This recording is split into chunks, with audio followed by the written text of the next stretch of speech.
I had best talk to Jap.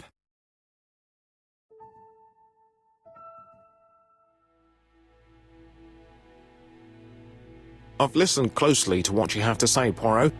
For me, there's no doubt Cust is guilty. Do you have any element that might prove the contrary? That is what we're going to look for. Let us now try and get our brain cells to work.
The evidence against Cust is overwhelming. His presence at the scenes, the knife, the blood-stained shirt, the ABCs in a box. C'est vrai. However, the blood Mrs. Marbury saw on Cust's shirt may have been his own. According to his medical records, he suffers from hemoptysis. The murderer cut Sir Carmichael's throat from behind, and the blood spurted outwards. You would expect the murderer's shirt to be stained on the sleeves, not on the buttonholes, yet we see quite the opposite. You would expect the murderer to keep the newspaper articles about his crimes. But Cust's collection starts in Cheston, as if it discovered the case rather late. I agree it's troubling, but it doesn't change my mind. There's small details that we should be able to clear up by questioning Cust. When can we talk to him? Doncaster is sending him to us on the first train. Are they questioning him already? He says he can't remember a thing. It's plausible. Doctors say he suffers from absences and amnesia. Mrs. Marbury has confirmed this. He may have done the murders in an altered state. A familiar situation. It's not enough to clear his name. Dr. Thompson insisted that even if you don't know what you're doing, you never commit a murder without wanting to. Très intéressant. I shall remember that. Right. I'll go and examine the suspect's room. Chief Inspector, I took the liberty of removing a few clues to examinatum. All right, we'll discuss them tomorrow. In the meantime, I'm going to see if you've missed something.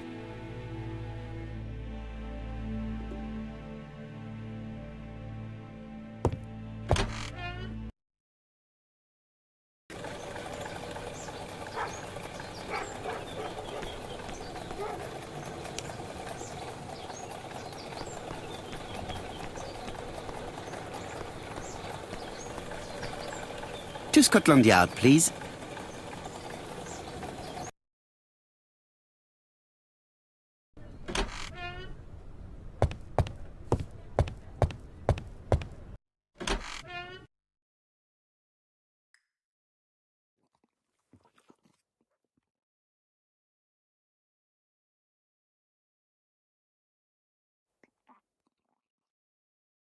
This man is not in good shape.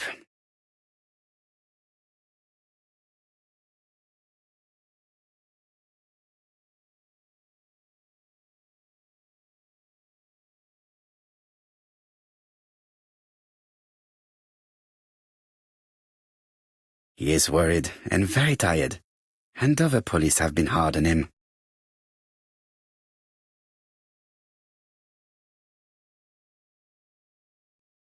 What do you want from me?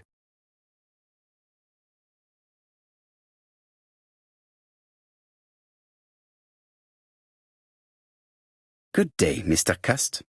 I am Hercule Poirot. Ah, you're the detective.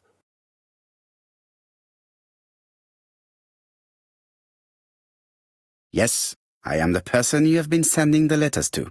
I didn't write these letters. I've already said so.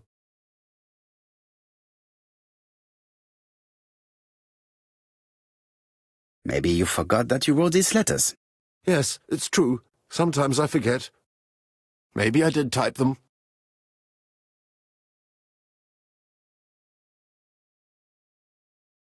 Are you capable of murder, Mr. Cust? All these questions are giving me a headache.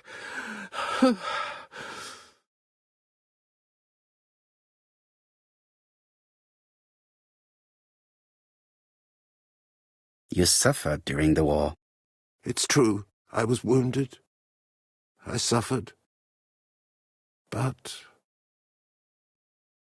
the army was the only place I didn't feel inferior. No questions. Just orders to follow. But ever since you were wounded, you have absences, bouts of amnesia. And headaches. Professor Clark treated you. Yes, a few years ago he really helped me with my burned throat.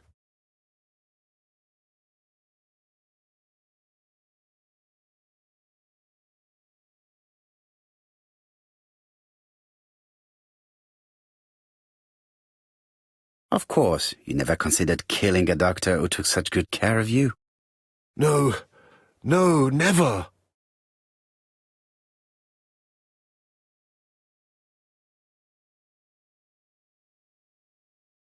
Do you deny being at the scene of the crimes?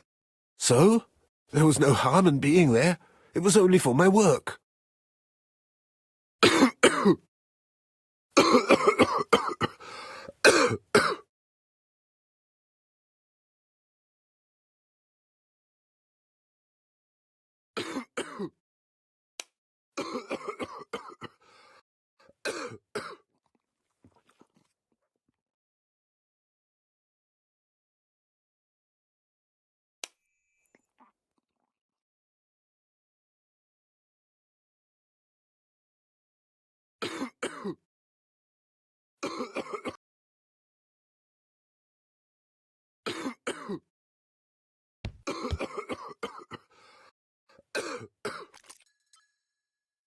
Take this.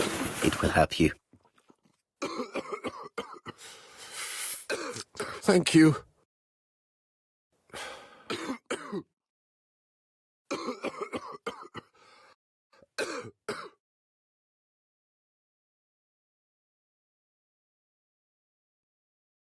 Oh, good God, my shirt is covered in blood again.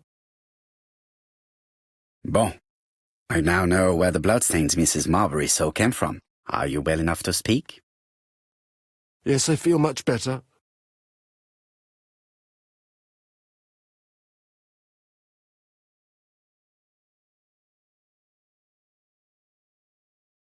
You were seen at all the crime scenes.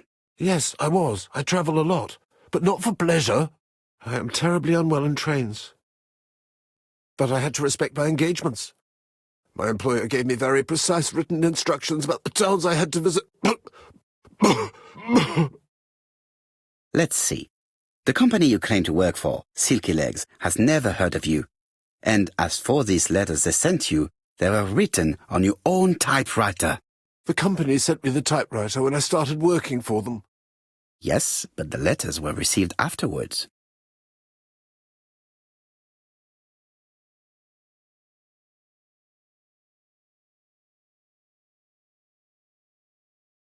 It proves that you wrote them. I may have. Good God! I don't know what's happening to me. My head hurts terribly.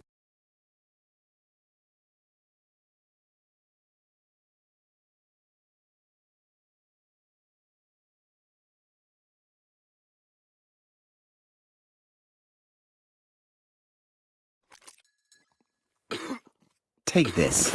It will help you.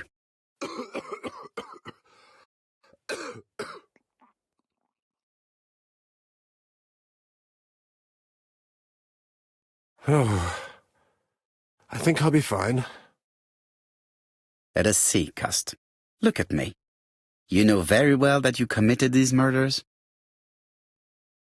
Yes, I know. But I'm not wrong in saying that you do not know why you committed them. No, I don't.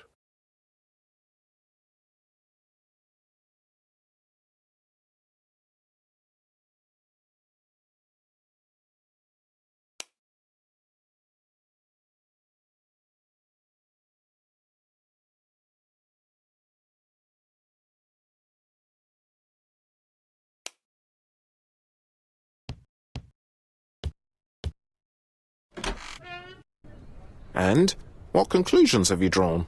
Plenty. It might help us to understand him a little better.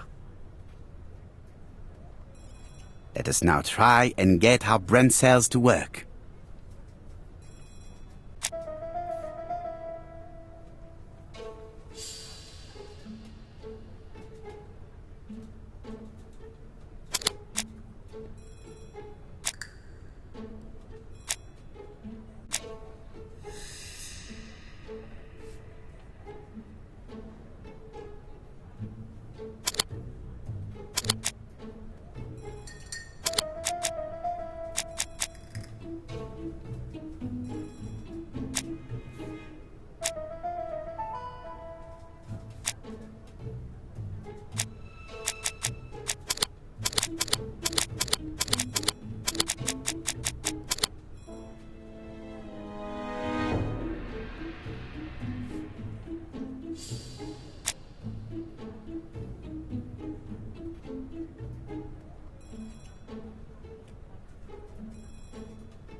I don't see any clearer than before.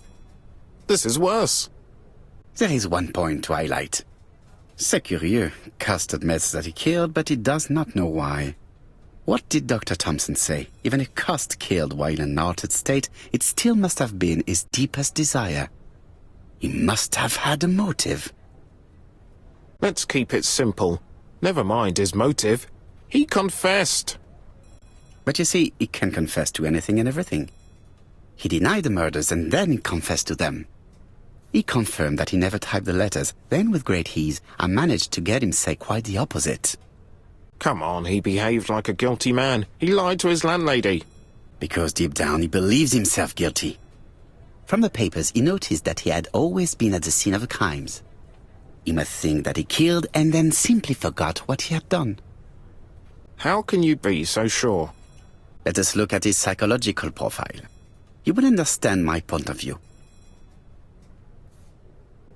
Let us now try and get our brain cells to work.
You see? Cuss' character is quite the opposite of the murderer's. But if he's a madman, can we really talk about his character? You know very well that our murderer does not behave like a psychopath. Apart from the signature, there is no ritual repetition in the choice of victims. Very well, you're right as always. So we have no confession, no culprit, no suspects, nothing. And all that after 2 months of inquiry? What should I do? Have faith. Just give me 24 hours.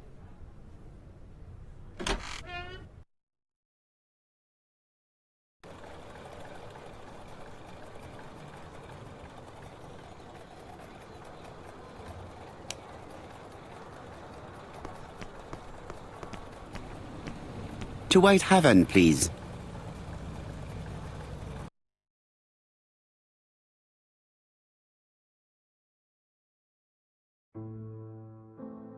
Cust's arrest is a great success for you, Poirot. It's all clear now, except maybe 1 or 2 details.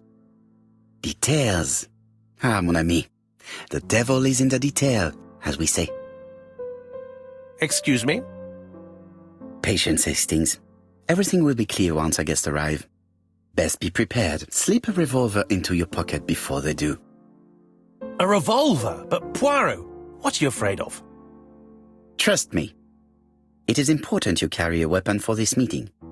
I will lend you mine. What about telling me what you have in mind? Surtout pas. You wouldn't be able to play your role. Wait 1 moment, I will bring you my weapon.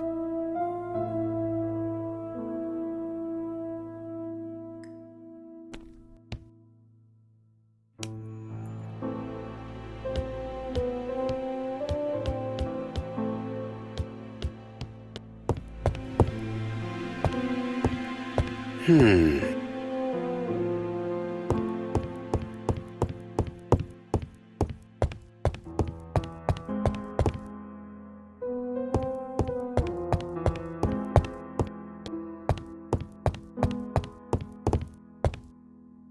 white ammunition are blank cartridges. The others are real bullets.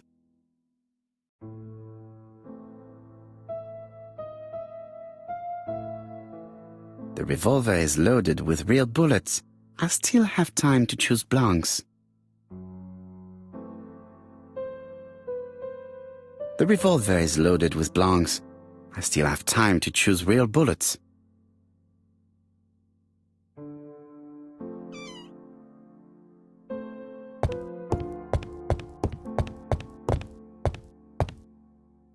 What about telling me what you have in mind?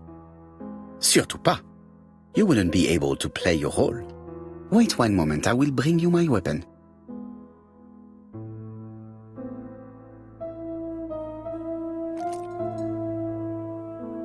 Voila, I entrust you with my weapon. It has hardly been used, it is almost new.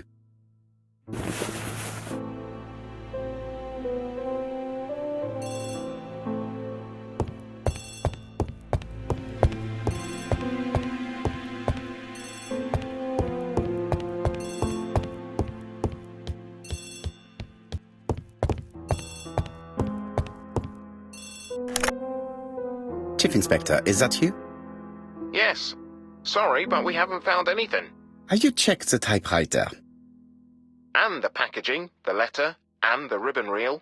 We've only found prints left by Cust and his landlady. Well, never mind, I shall make do. So, are you still going to hold your meeting? Of course, Chief Inspector. I can hear my guest coming up the stairs. Why have you brought us here, Mr. Poirot? Since Cust's arrest, I thought it was all done and dusted. Miss Gray formally identified him, as well as Miss Barnard. Yes, and the stockings he saw drove the same brand as the ones found at my aunt's.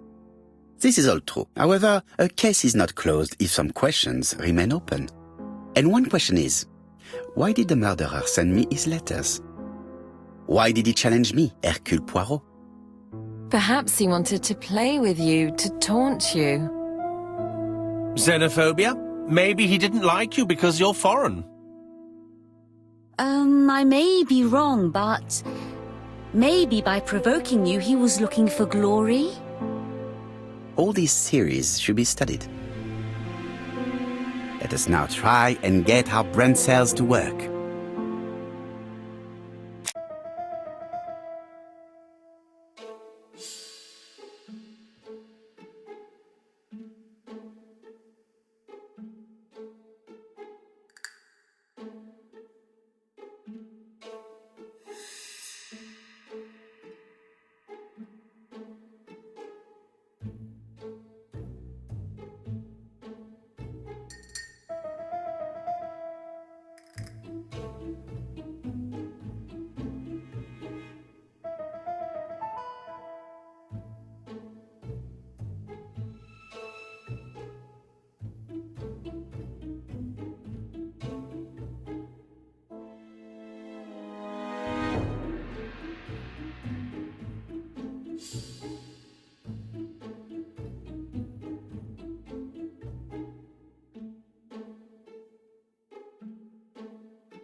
Is everything clear now? You might like to explain your reasoning again. Of course. First of all, remember that the murderer made it a rule to always post his letter before the murder. He never digressed from that rule. However, in Churston, he encountered a problem. The village has only 500 inhabitants. With advance warning, it would be easy to arrest him. Therefore, the murderer delayed his letters deliberately with the wrong address. The plan wouldn't have worked if he'd sent it to Scotland Yard or the papers because everybody knows their addresses. The mistake would have been corrected and the letter would have been on time. That is why the murderer chose me as the recipient. Because for his plan to succeed, it was necessary for at least one of the letters to have a wrong address and get lost. It was very cunning. Absolument. It is a very subtle plan. It matches the profile we have drawn up of him perfectly. That of an intelligent, daring and calculating murderer. But that's not how you describe Cust. You are quite right, mademoiselle. Like you, I find it hard to believe that this dull character is the clever murderer we are looking for. Do madmen... I mean, if he's mad, he might have two very different sides. No doubt. But the murderer is not mad. All the specialists agree that he does not have the profile of the psychopath. But if Cust is not guilty, how do you explain his presence at the scene of the crimes? Mr. Clark, the answer to your question is in the medical records of your brother's patients. Documents which Cust most certainly did not have access to. Let us now try and get our brain cells to work.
Dr. Clark's patients' records provided a very useful list of potential victims, sorted by alphabetical order. The killer definitely used it, explaining the fact that all the victims were former patients of the doctor. It is this fact that clears Cust once and for all, because he never had access to these records. So how did he happen to be at the scene of the crimes? Either the murderer sent him there, or Cust was following him closely. Cust's highly suggestible nature leads us to the second hypothesis. The murderer was manipulating him. He systematically sent Cust to the towns where he was going to strike, so that the suspicion would land on the poor man's shoulder. That's evil. What sort of killer could have such a plan? And what would he gain from three completely different murders? Indeed, it seems unlikely that the same murderer committed all the crimes. What should we take from that?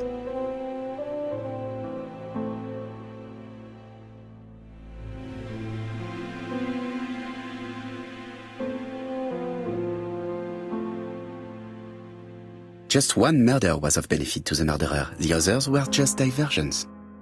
On reflection, there is only one conclusion. The murderer killed once out of interest, and twice to divert our attention. This reasoning points at two potential culprits. Franklin Clark. Donald Fraser? Yes, mademoiselle, that's good thinking. Mr. Fraser may have killed Betty out of jealousy. Mr. Clark may have killed his brother in order to inherit his large fortune. Both have a motive. But Donald did not have access to Dr. Clark's records. Please allow me to disagree with you, mademoiselle.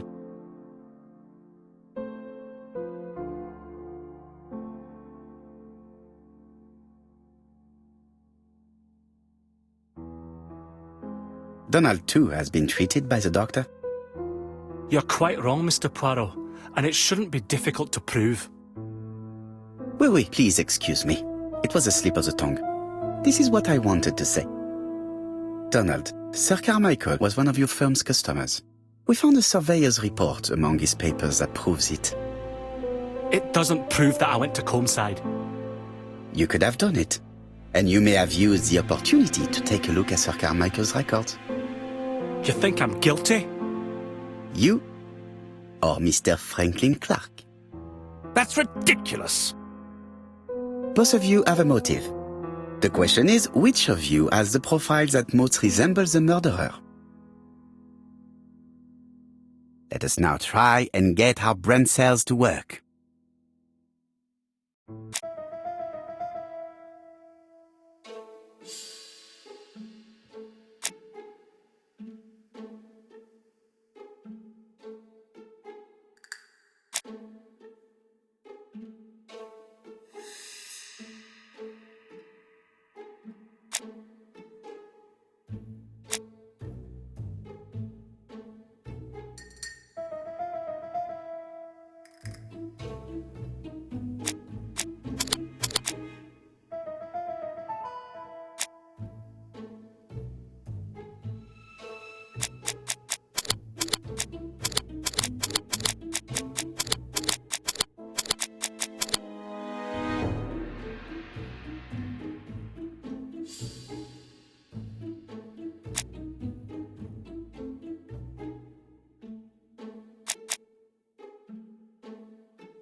Ladies and gentlemen, Donald may share many character traits with the murderer, but he does not have his cold indifference. He has a temper.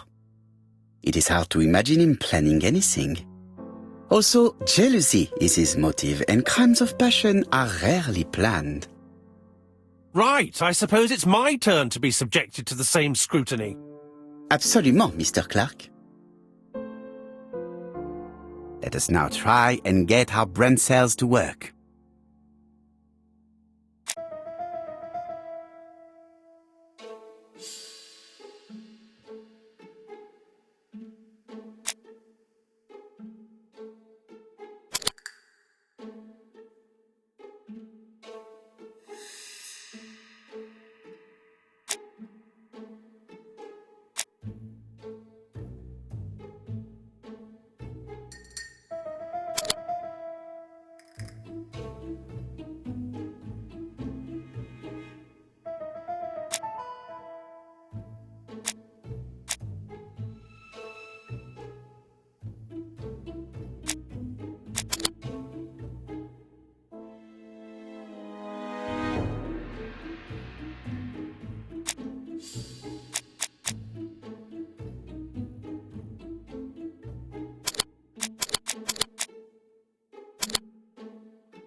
As you have all seen, there is a disturbing similarity between Mr. Clark's profile and that of the killer.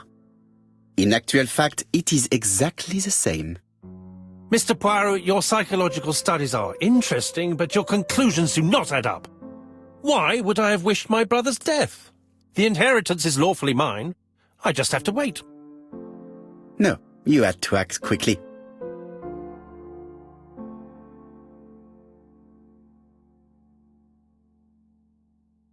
Because of Miss Grey. Mademoiselle, although you haven't been telling the truth, there is no doubt in my mind that you would have found a way to marry Sir Carmichael after Lady Clark's death. For you, Mr. Clark, it was a disaster. If Miss Grey had children by your brother, you would not have inherited a thing. You realized the danger after reading several letters from Comside, especially one in which your brother opened his heart to you. So you hurried home from China, and you took action. In truth, Cust was no more than a puppet manipulated by the real culprit. You, Mr. Clark. Such an imagination, Mr. Poirot. In fact, nobody manipulated Cust. The famous instructions he received by post. He wrote them on the typewriter. We know that for sure. Oh no. You know perfectly well. That is not true. Eh bien voilà. Light has now been shed on the ABC murders. Your theories are ingenious, but you haven't any proof. One point to him. For the moment, I have no material proof. Either I admit to it, or I bluff.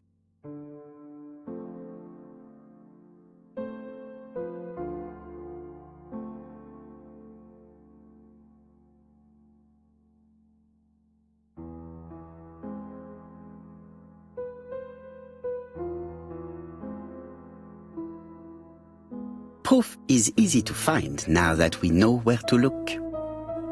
You have nothing on me. You're bluffing, Mr. Poirot. Come on, Thora, there's nothing for us to do here. Don't touch me. Thora! I understand why you never wanted to lend me your new typewriter, and why you were searching through your brother's things. And the hole you dug on the moors. What did you hide there?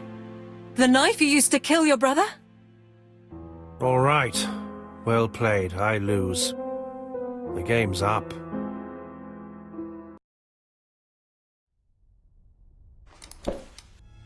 Don't come near me! I'll never let you take me, Mr. Poirot!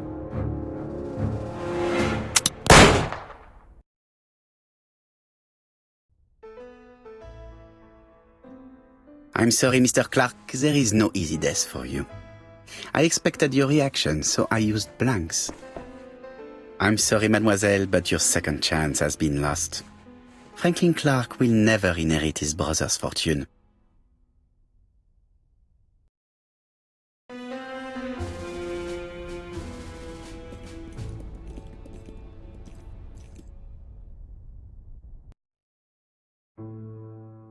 Disappointed at having missed the chance to become Lady Clark, Thora Grey left England.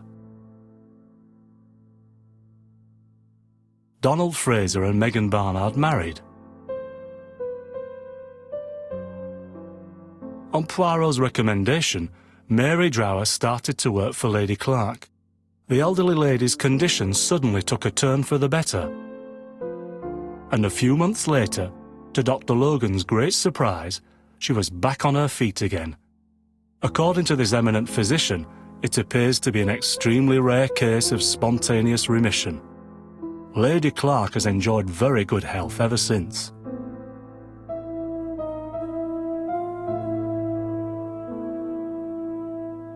Journal of an Innocent, the incredible story of ABC. As for A.B. Cust, after being advised by Poirot, he made a great deal of money by selling his story to the press. And as for me, and with business booming, the Black Swan has become the #1 tourist attraction in the whole of Yorkshire, even more popular than York Minster.